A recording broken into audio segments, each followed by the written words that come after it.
Well, here are some fun and creative ways to make your wood look rustic.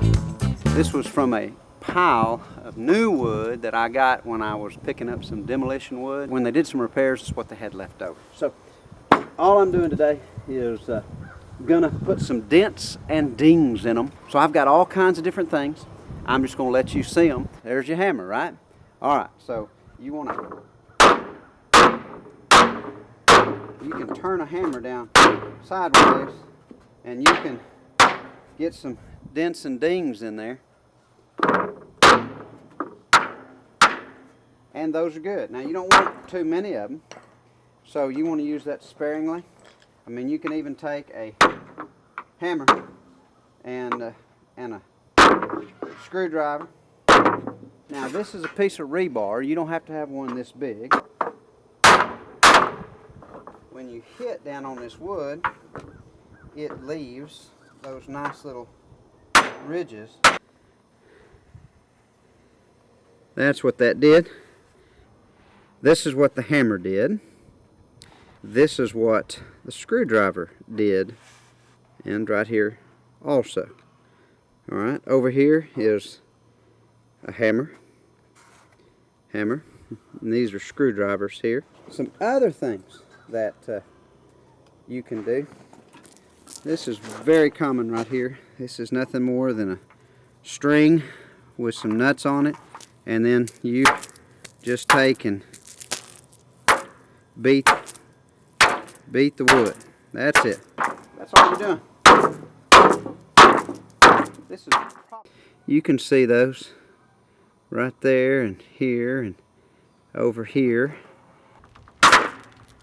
But that gives you the idea, and I've just found that a couple of chains together works better.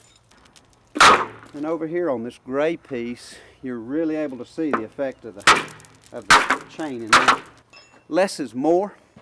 So when you're working with things like this, I mean, if you want to tap in and do a little bit of that.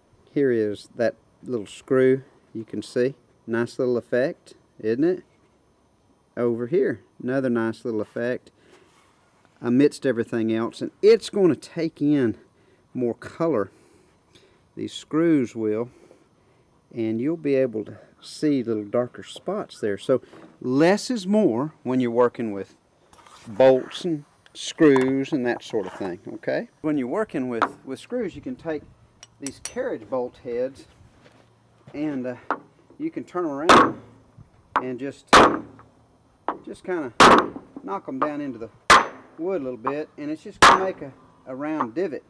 Besides just regular chains, you can also use chainsaws and old chainsaw chains, and they're gonna make pretty sharp holes in here.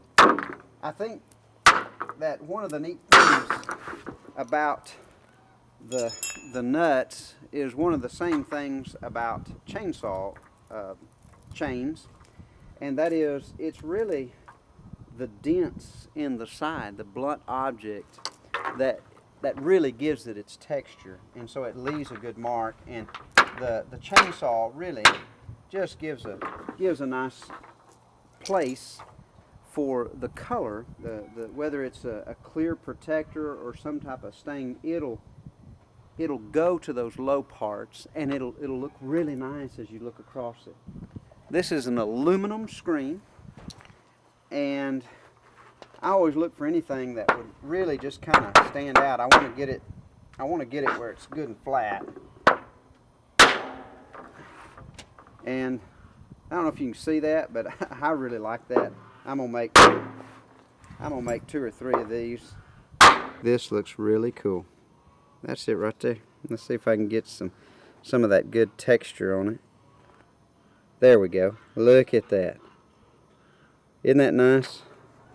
I mean, it's a very, very unique pattern. It's going to come out looking real pretty.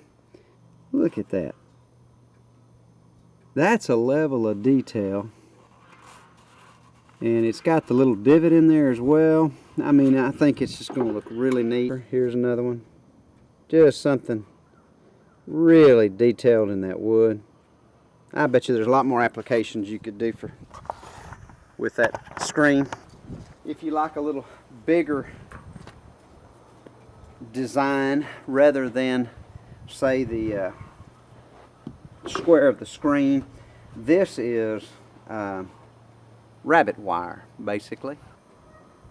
Yeah, look at that. It's got nice texture in there.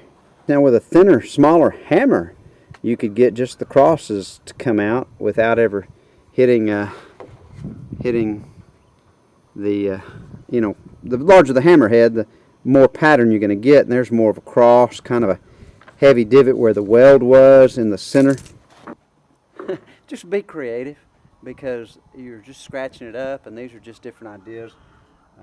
If you go make wood rustic, it's because you enjoy it, right? And so enjoying something like this means you're going to be getting your hands into it. And so I think it already really, you're seeing a lot of detail come out here, and with these screws and divots, hammer marks, pock marks, you know, and already you've got a knot right here which looks really nice, and the sun has really been graying this one. It's given it some good color. I would want to leave this color. I'd probably maybe just a light piece of sandpaper on it, but that would be about it.